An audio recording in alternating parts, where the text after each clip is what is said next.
What if the secret to a nation's wealth isn't buried in its soil, but in its mind?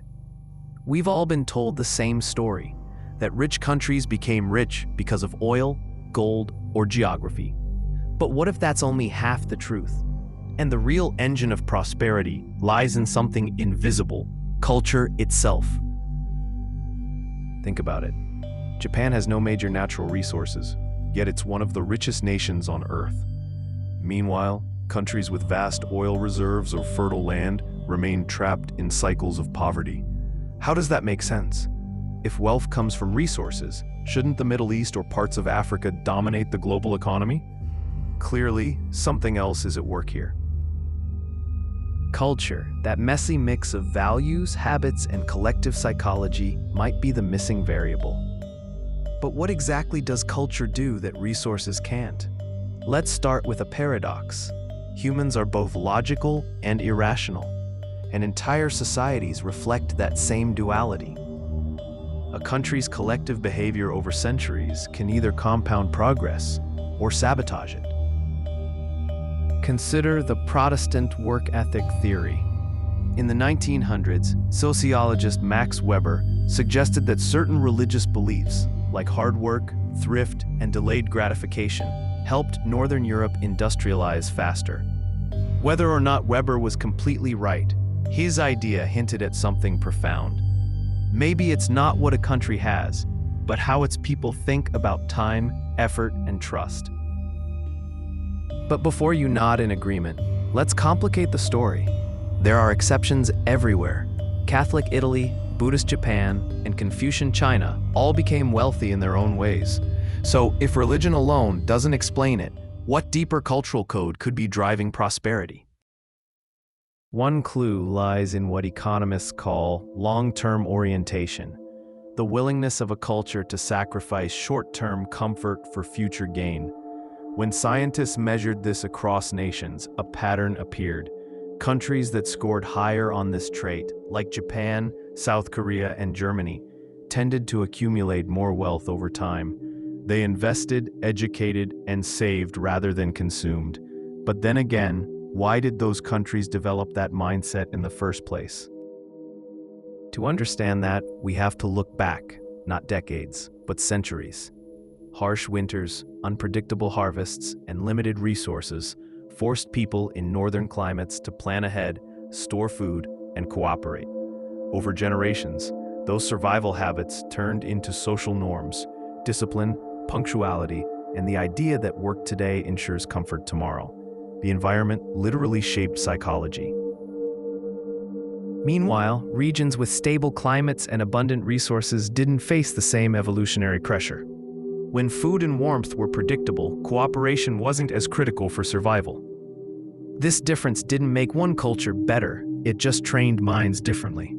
One group became optimized for planning and scarcity, the other for adaptation and abundance. But here's where the story takes a turn. Once industrialization began, the very traits that helped survive the cold, discipline, delayed reward, collective trust, became rocket fuel for capitalism. Societies that already trusted contracts, respected time, and valued education suddenly exploded in productivity, and those that didn't lagged behind. If this surprised you, wait until you hear what comes next. Because while culture may shape wealth, wealth also reshapes culture, often in unpredictable ways. Look at what happened after countries got rich. Japan's post-war boom created a generation obsessed with order and efficiency. But over time, that same culture produced burnout, overwork, and demographic decline. In contrast, the US, built on individualism and innovation, generated staggering wealth through creativity and risk-taking, but also rampant inequality. So, is there such a thing as too much of a good culture? Perhaps. Cultures, like ecosystems, evolve until they over-optimize for their environment, and then they crack. The same discipline that drives growth can later suffocate innovation. The same creativity that sparks wealth can later erode stability. Prosperity doesn't just depend on having a culture, but on whether it can adapt when the world changes. So maybe the real question isn't whether culture creates wealth, but whether wealth can survive its own cultural DNA. For example, Singapore's strict governance model works because it blends Asian collectivism with Western pragmatism, a hybrid that rewards merit but enforces order. Meanwhile, countries that imported democracy overnight without the cultural foundation for trust and accountability often collapsed into corruption or gridlock. Culture isn't just about food, festivals, or fashion. It's a system of expectations, what people believe others will do. And that expectation, multiplied millions of times, forms the invisible architecture of an economy. Will the baker deliver quality bread? Will the official take a bribe? Will the company pay on time? These aren't just moral questions, they're mathematical ones. When trust is high, transaction costs drop. When it's low, everything slows down. Economists rarely talk about culture because it's hard to quantify. You can measure GDP or inflation, but how do you measure honesty, ambition, or patience? Yet when the World Bank analyzed development patterns, they found that institutions, laws, schools, banks, only function as well as the culture supporting them. Without shared trust, even the best systems rust from the inside. That's why foreign aid so often fails. You can build roads, hospitals, and data centers, but if the cultural fabric doesn't reward maintenance, innovation, or transparency, the progress fades. It's not a matter of intelligence or morality. It's about the collective rules people believe everyone else is following.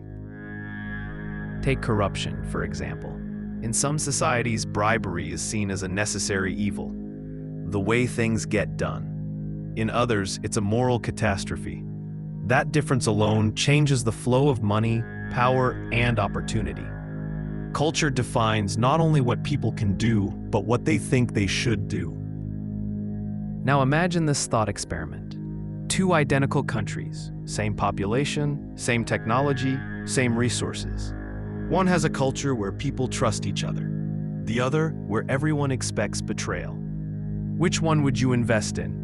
Which one would you want to live in? The answer seems obvious, but history shows how rare the first scenario truly is. And here's where it gets even stranger. When trust rises above a certain threshold, something magical happens. Economies accelerate non-linearly.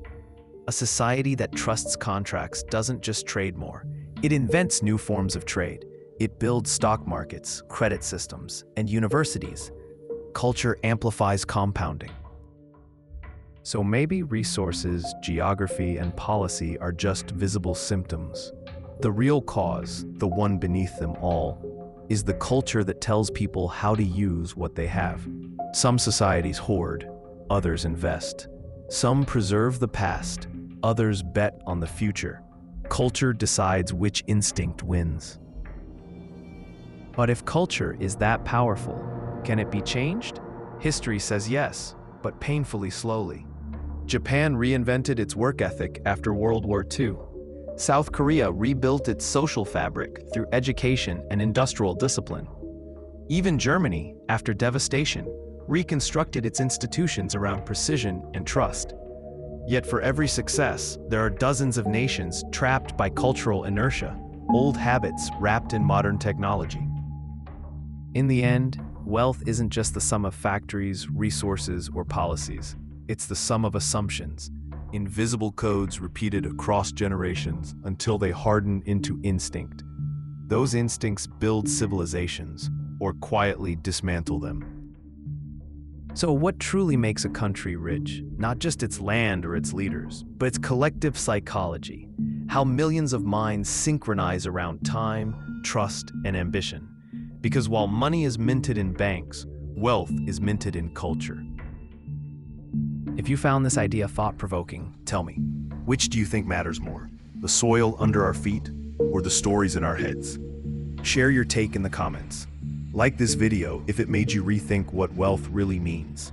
And subscribe if you want to keep uncovering the hidden logic behind the world we live in. There's much more beneath the surface, and we're just getting started.